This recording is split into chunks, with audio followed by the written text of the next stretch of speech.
I want to thank you guys for being here today. I want to thank Wake Forest, too, for those 5 turnovers. That made this, that blew my mind yesterday. They had turned it over 5 times all year. All year. They turned it over 5 times yesterday. Well, that certainly made it a better weekend for us. So thank you, Demon Deacons, wherever you are this afternoon.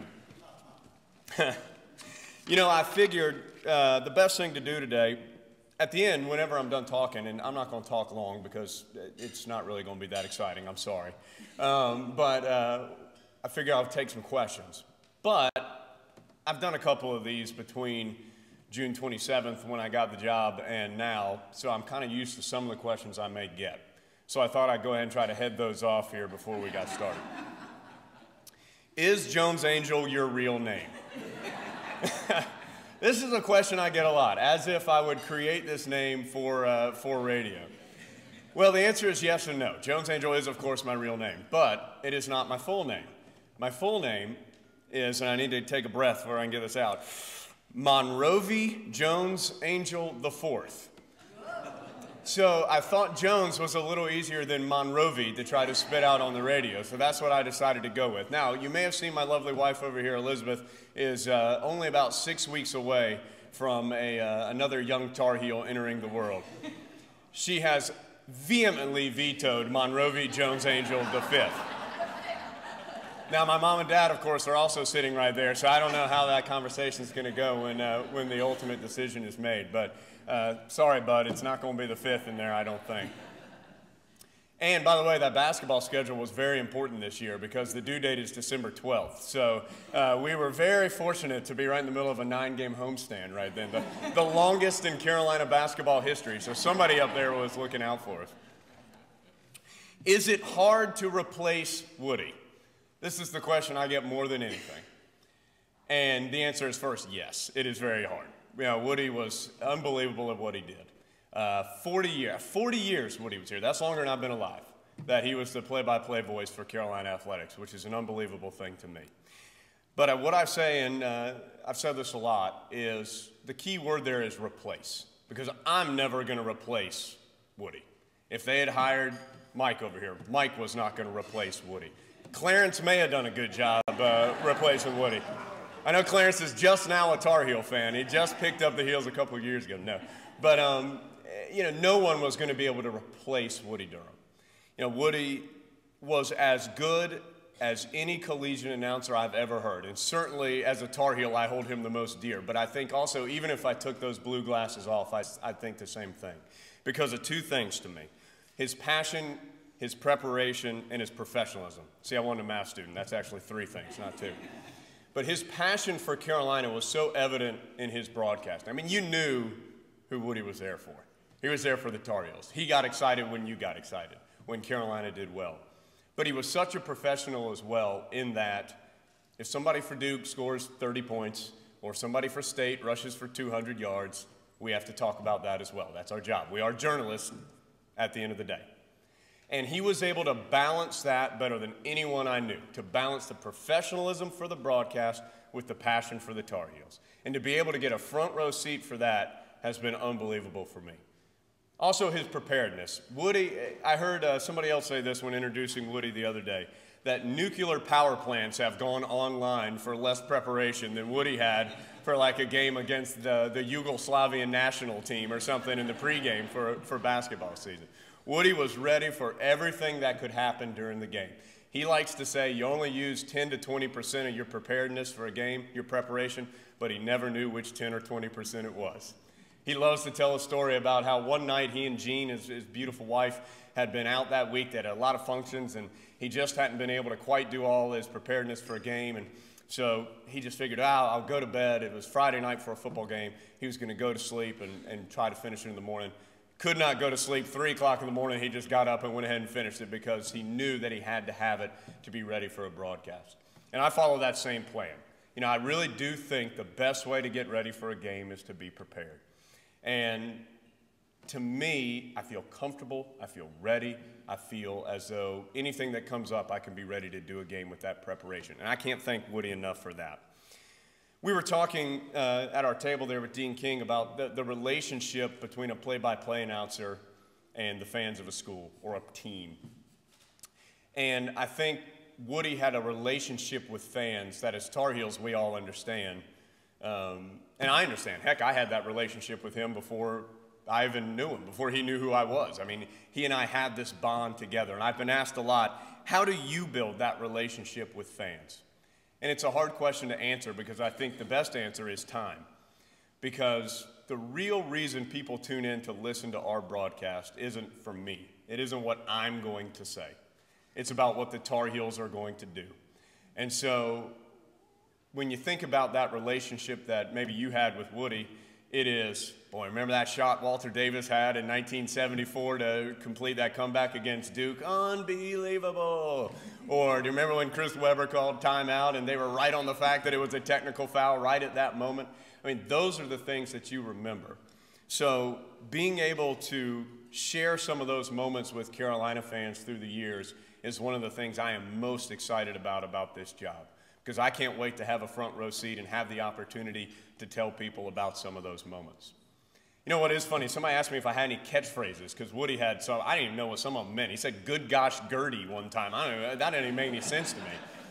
But he would always tell people to go where they go and do what they do, and go to war, Miss Agnes, and all these things that I'm only maybe half sure what he's talking about. And, you know, my answer has always been, at least for now, no. My goal right now is to be accurate, to be right, to tell you what's happening on the field or on the court. And I feel like if we take care of that part first, that in the future, maybe I'll say something I don't even know what I'm saying. Maybe I'll say, go to war, Miss Agnes, and 30 years from now, somebody will say they don't know what I'm talking about. But for right now, my goal is to be accurate. And I feel like so far through this season, things have worked out. You know, another question I get a ton, what are you most looking forward to about basketball? The seats. Let me tell you, we are sitting center court on the court, and it is awesome. But other than that, getting to work with Carolina basketball really is fun. I mean, it's just such an excellent program, and getting the opportunity to watch Coach Williams and what he's able to do with those young men, both on and off the floor, is fantastic. I also get the chance to work with Eric Montross, which is really neat for me. I don't know if most of you probably know Eric. He is 7 feet tall, 350 pounds or so he's hard to miss when he walks into a room. Eric played 10 years in the NBA. Before that, he was here at Carolina, part of the 1993 National Championship team. And he is just as humble and giving as a person as you can ever imagine, especially for someone who's as big a star as him. And one of my favorite stories about Eric came the first year that we worked together. We were in Lexington, Kentucky to play the Wildcats in basketball. Carolina won the game, by the way. It was a great game. So we were in Lexington. The court, the arena, is right next to a shopping mall, and it's right next to a hotel. So it's this one big building. The three things are connected. So we were staying in the hotel. We walk across the shopping mall to get to the arena, and we have to go down this elevator to get to the floor level. So we finally figure out where we're going, because he and I are both, it's our first year, we're newbies. So we finally get in the elevator, we get down, and the elevator doors open, and there have to be, pick a number, 30, 50, 70 maintenance people, cleaning people, just all these people who work around the arena were right there as the elevator doors open. And immediately, as often happens when Eric walks into a room, they all do this. And so he is, very, just kind of nods his head and says hello. And this one lady says, "Lord, how tall are you?" And Eric said, "Well, ma'am," because he gets this question a lot. And when he's trying to be a smart aleck, he says 6'12". But he said, "I'm 7 feet tall." And she looks him up and looks him down and says, 7 feet and gorgeous.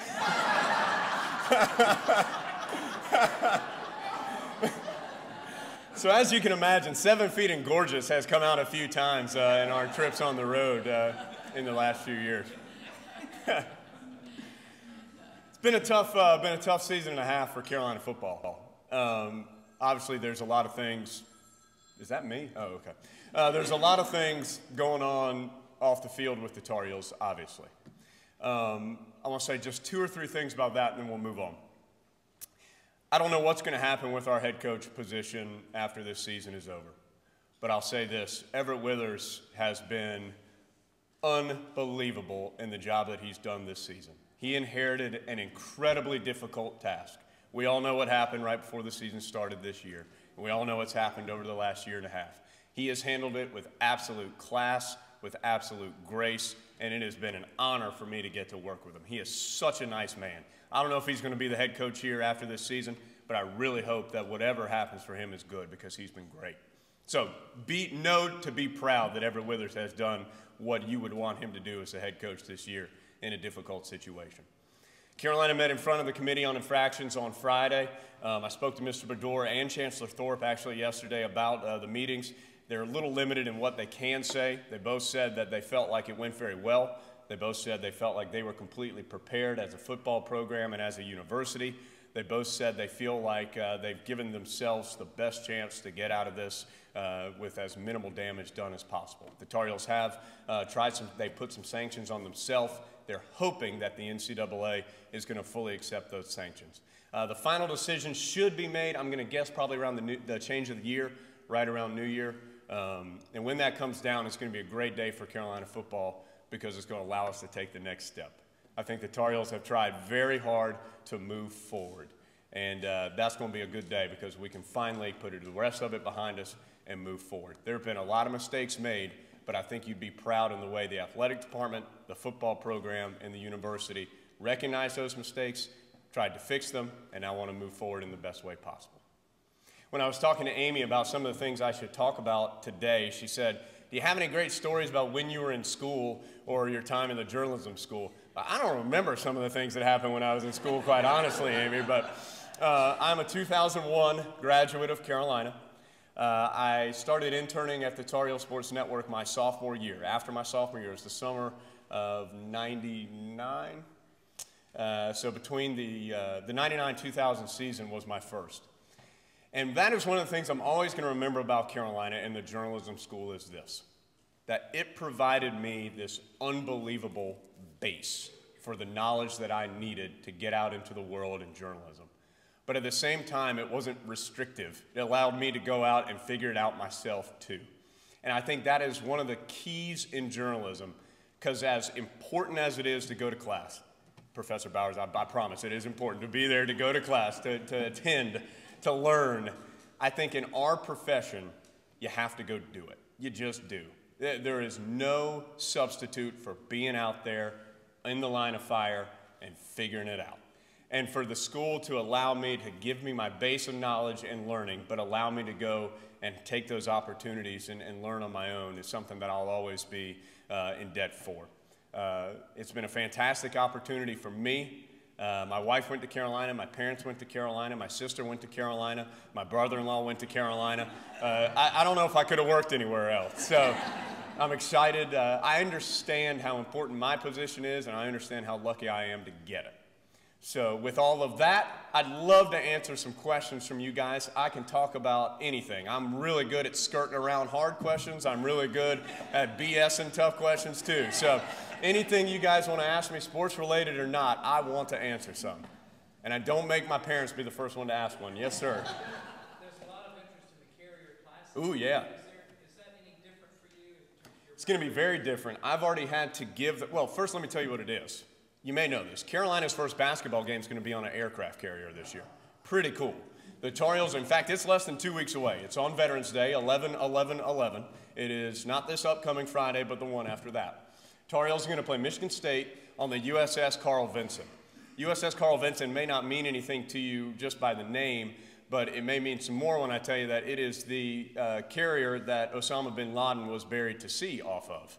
So a pretty relevant aircraft carrier that we're going to be on. First time ever that this has occurred. The court's going to be on the deck. I mean, we're going to be outside. So if Dexter Strickland's off that day, who knows where the ball's going to end up on some of those jump shots.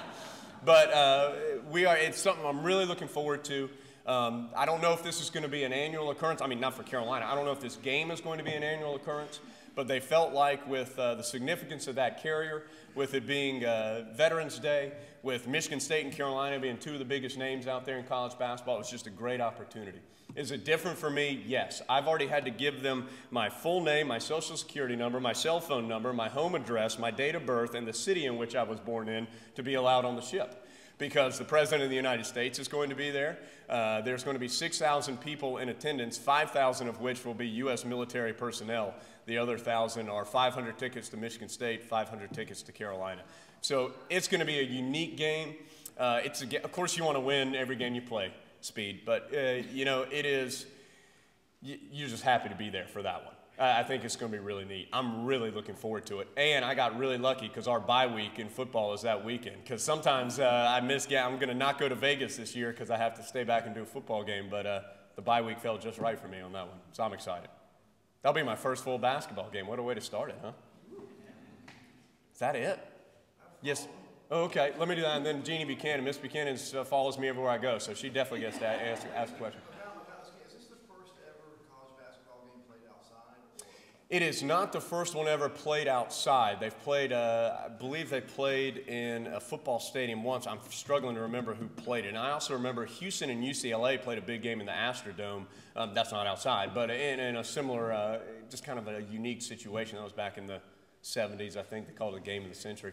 So there have been some games outside before, but this is the first one that's on a boat. The boat is going to be docked now, or the ship. It's going to be docked. It's not going to be out to sea or anything like that. But so it will be a unique experience. Yes, ma'am. Yeah, I know. Don't call it a boat. I've already been yelled at that once, Clarence. Trust me, I know. My dad got on me about that the other day. You and he could talk for hours when this is over. Am I still going to be able to do baseball? That is a great question. I've been really fortunate to do Carolina baseball on the radio since 2000. It was either 3 or 4. The years run together. I can't remember.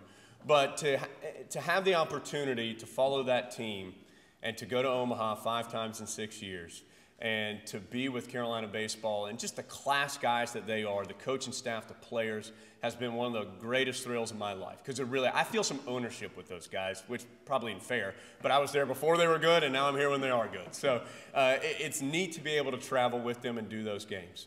Now, to answer the question, I don't know. That decision is going to be made after football season.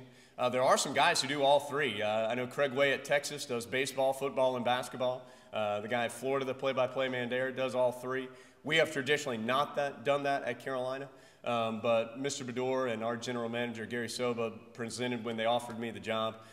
Once I got up from weeping on the floor because I was so excited, they told me that I did have the opportunity to do baseball if I wanted. They would leave that up to me. So we're about a month away, and I'll know the answer to that. Elizabeth is really the key there, so you can talk her into it, see what she says. Yes, sir. Is it a burden for UNC being such a overwhelming preseason #1 pick in basketball? Coach Williams always says that nobody's going to put more expectations on his team than he and the players will. So, also, I don't think so. Carolina's going to be really good. I don't know if anybody went and saw the exhibition game the other night when the Tar Heels played Pembroke, but Carolina kind of sleptwalked through about the first 15 or 17 minutes. And then if you blinked, you missed their score going from 30 points to about 70 points in just a couple of minutes. It's a very good team, and I think what it has is a combination of things that Coach Williams talks about all the time: talent and experience. Not only do they have good players, they have good players who have been through some things. And when you have that, that's when you're traditionally a pretty good basketball team. Is it difficult? Yes. When Carolina inevitably loses a game this year, is everybody going to freak out? Yes. But I think when it comes down to the end of the season, they're going to be one of those teams in the discussion, and that's what's really important. Yes, sir. This may be an unfair question. I have a friend in Atlanta that's not a friend of the Plains Carolina fan. Sure. He espoused a train of thought which I had not heard before, and it sort of goes in line with the question: can Carolina ever be as good in football as we have been in basketball? Mm-hmm. But he said there's a certain current of thought which I had never heard of at Carolina that does not want Carolina to be super successful in football, because the thinking is if you are super successful in college football, you by definition have to give up something academic. You can't have both. Well, then I think we're going to be really greedy because we want both. I think the thing is this. And actually I asked Chancellor Thorpe this question on the radio yesterday. Is it important for Carolina to be good at football? And his answer was unequivocally yes. And the reason is several-fold. One, the money. College football is what brings in the most money for the athletic department, and the athletic department brings in plenty of money for the university. it is difficult to achieve that type of money in basketball alone, simply because of the size of the arena versus the size of the stadium. We have 63,000 seats, including 3,000 very premium seats in the newly opened Blue Zone.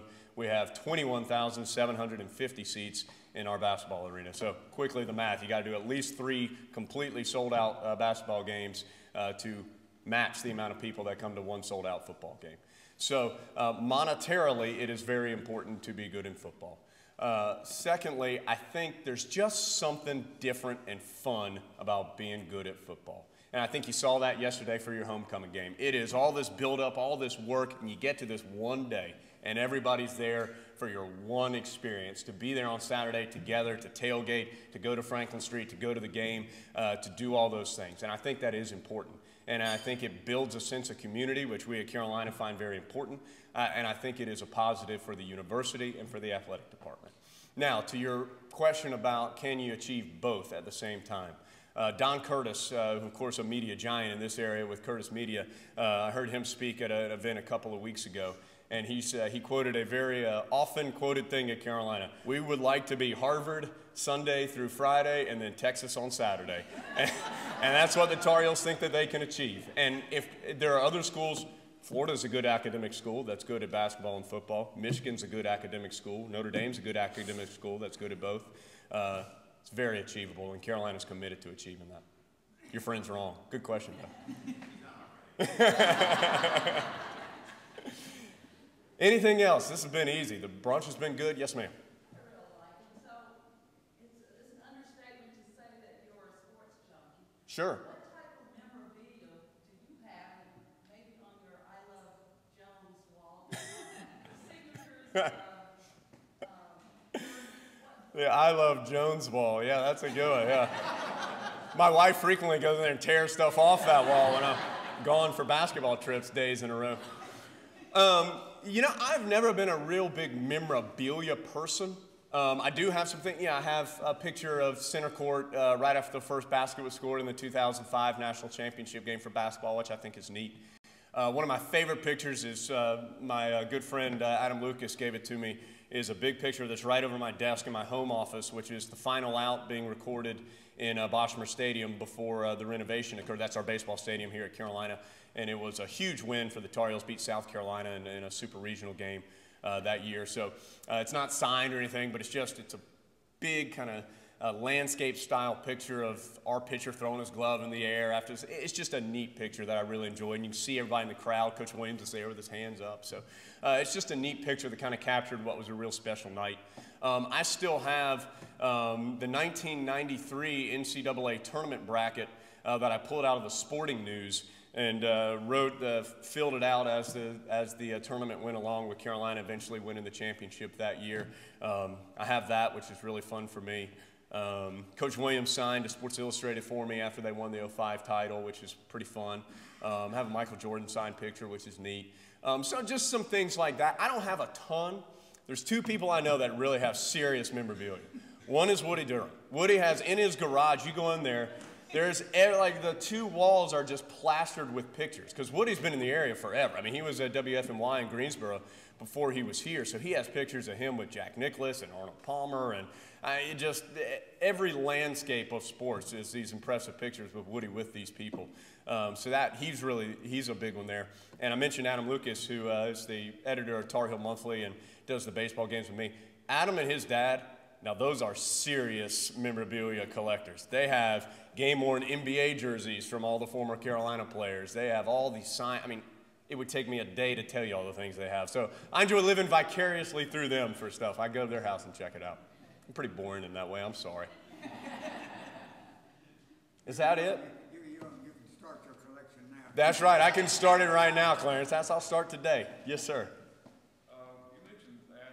Talk about some of the rest of your team, like you place and all. Yeah, it's a good question. Thank you for asking that.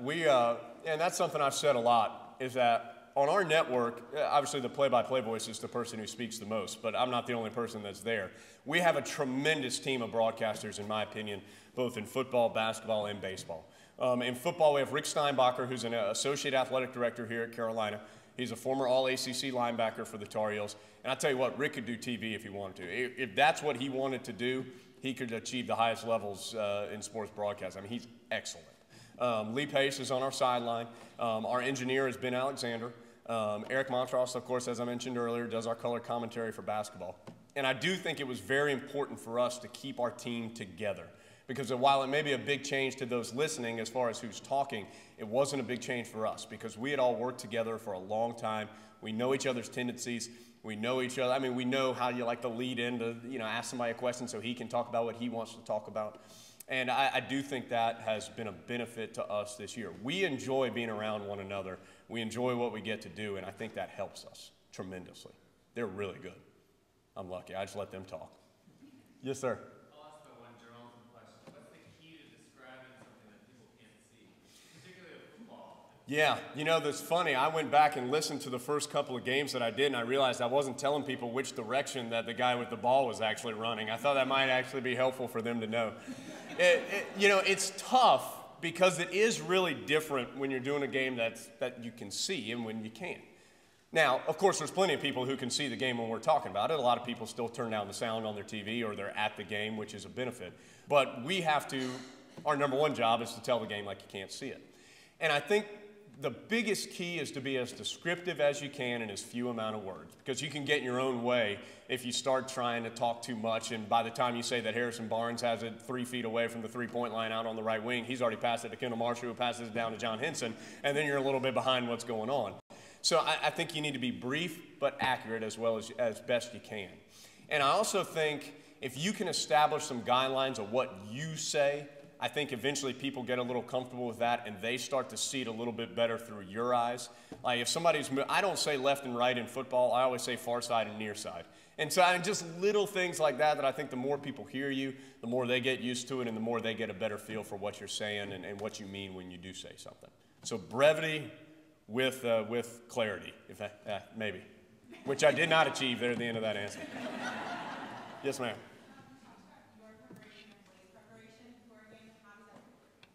How does it help my preparation? How do you prepare? I got you. I tell you, when you wear those headsets and you crank the volume up so loud as we do, by the time I'm 50, I'm not going to be able to hear anything. How do I prepare for a game? For a football game, it's a week-long experience. I mean, this afternoon, I'll update my stats on Carolina. I'll update my spotter boards on the Tar Heels, so I'll get all that stuff fixed. Now, fortunately, of course, they don't change a whole lot as far as the actual players in the game. So that's just kind of some tweaking that I do on Sundays. But then, I mean, it's a very regimented thing for the week to get ready for a football game. You have to get your spotter board ready for the other team. You have to get your statistics ready. For football, I print out an article. I pick a newspaper and print an article on the opponent from August 1st until the day we play them. So it really gets a little cumbersome here by this time of the year because there's a lot of reading to do. But so we read all those articles. Every school puts out game notes, which are helpful because they just send them out with stuff that they want you to talk about their team. It's positive statistics, positive stories about the guys on their team that help. So it's a long process, and there's other things mixed in. It's not like I'm just closing the door and working on NC State from the moment I leave here till the moment we kick off at 12:30. So it's trying to find time to make sure you're able to do all that. Basketball is much easier, primarily because football has over 100 guys on the team, and basketball is about 15. So at least I can get ready for a basketball game the way in a day. Maybe just a couple hours if I had to. And it really helps having a system to me. And not only having a system to have all your information there, and this is key, but to know how to find it. Because it doesn't do you any good if you say, oh, God, I know I have I remember writing a stat down about this, and you're sitting there looking down and trying to find it. So consistency in where you put things in your preparation, I think is really important too. So if I needed to know what their three-point percentage defense was, I know exactly where that is on my sheet, and I can look at it quickly and reference it. It's an interesting process. So to call that work to just study up on NC State football all week is pretty sweet. Anything else? Everybody's ready to go. It's Sunday, I understand. I want to thank you again for having me today. Thank you for the invitation, and I can't tell you how excited I am to be here in Chapel Hill, to be a part of Carolina Athletics, and how proud I am to call the journalism school part of what has been able to get me there. So thank y'all for being here today. I really appreciate it, and have a great weekend.